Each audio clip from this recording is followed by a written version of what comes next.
Lesson 8. My mind is preoccupied with past thoughts.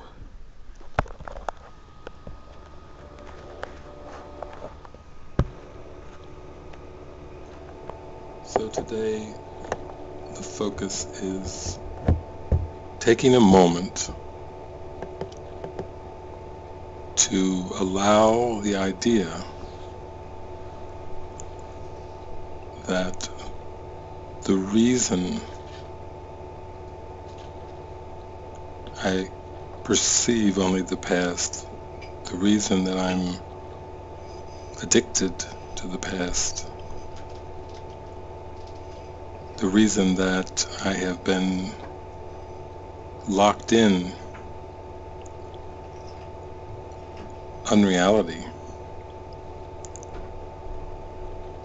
or stuck dreaming is because of the belief that the thoughts I think are real thoughts. But in authenticity, I notice that the stream of thoughts that are moving through consciousness are really just thinking about the past and thinking about the future.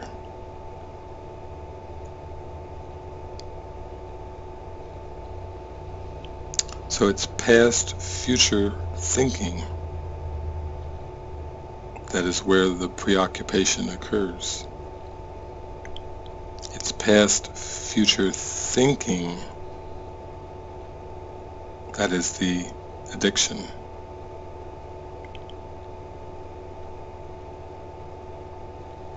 And that is what we must notice today.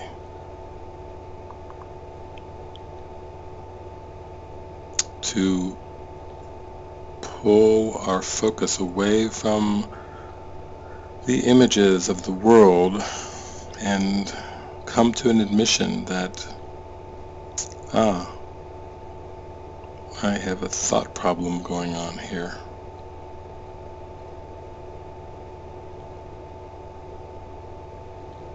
It can be tempting to think about people and things, emotions, situations, but those are all just projections of the thoughts that are passing through consciousness.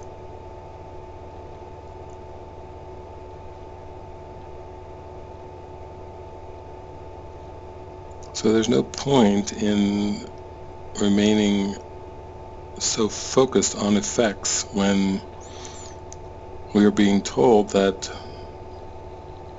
these erroneous thoughts about the past and the future are causing or projecting the world of images that seems to be there.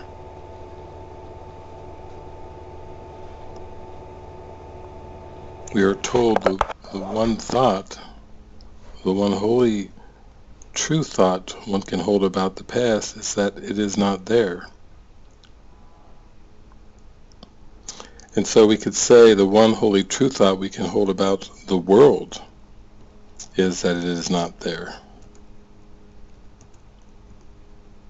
And you see, this sets your mind on a very helpful direction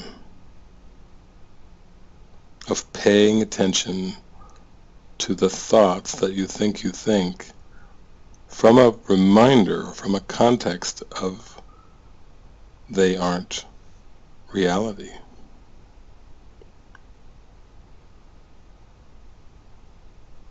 The past is gone. The future past is an imagination as well, and is gone.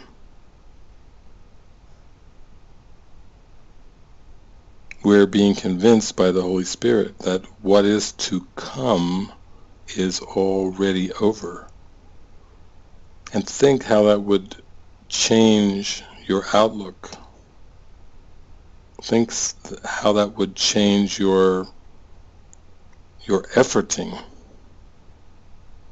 if you had a glimmer of an experience that what is to come is already past, and that the past is over. You may have a hint of how this relates to peace of mind, because why would you retain future goals if you had an awareness that the future was already over? You'd start to see how ridiculous and silly future goals are. How ridiculous ambition is. Always egoic, always about a personal self, and attainable so-called future goals that will make things much better. Ego wants you to hold on to these thoughts of past and future, because that's the only way that the ego can be perpetuated. An illusion of self based in time can only be perpetuated if you keep giving your mind over to that future that's not there, and that past that is gone.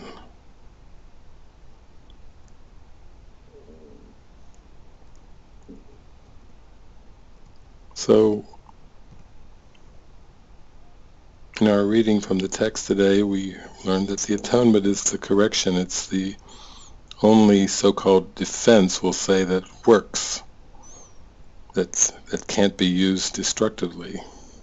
It's not a double-edged sword. It's the only thing that will work. It's the gateway to eternity.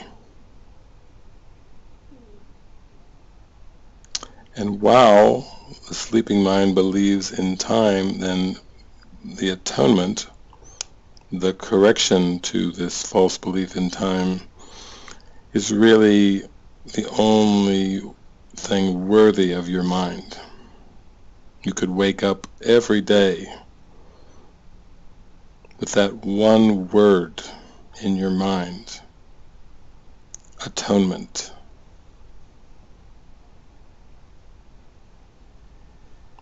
Not future goals, not what will I do today, not thinking about what happened last night or what happened last week.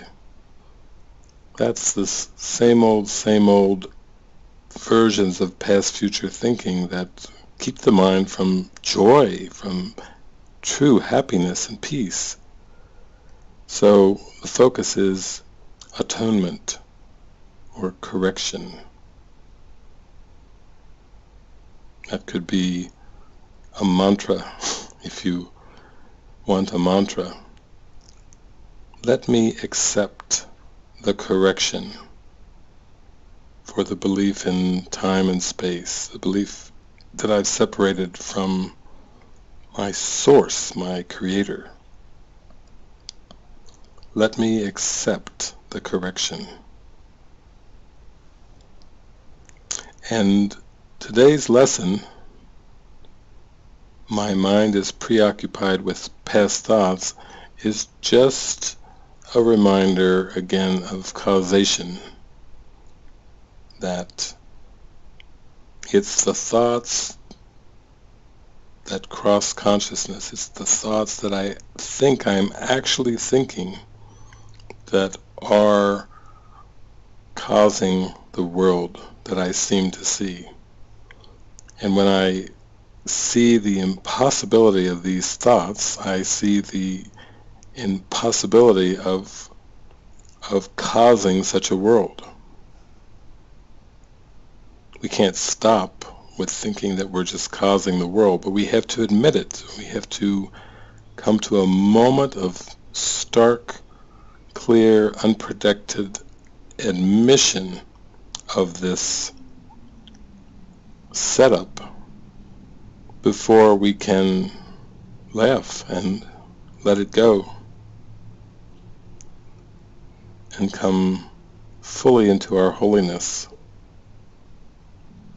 which could never be concerned with such a foolish imagining, such silliness.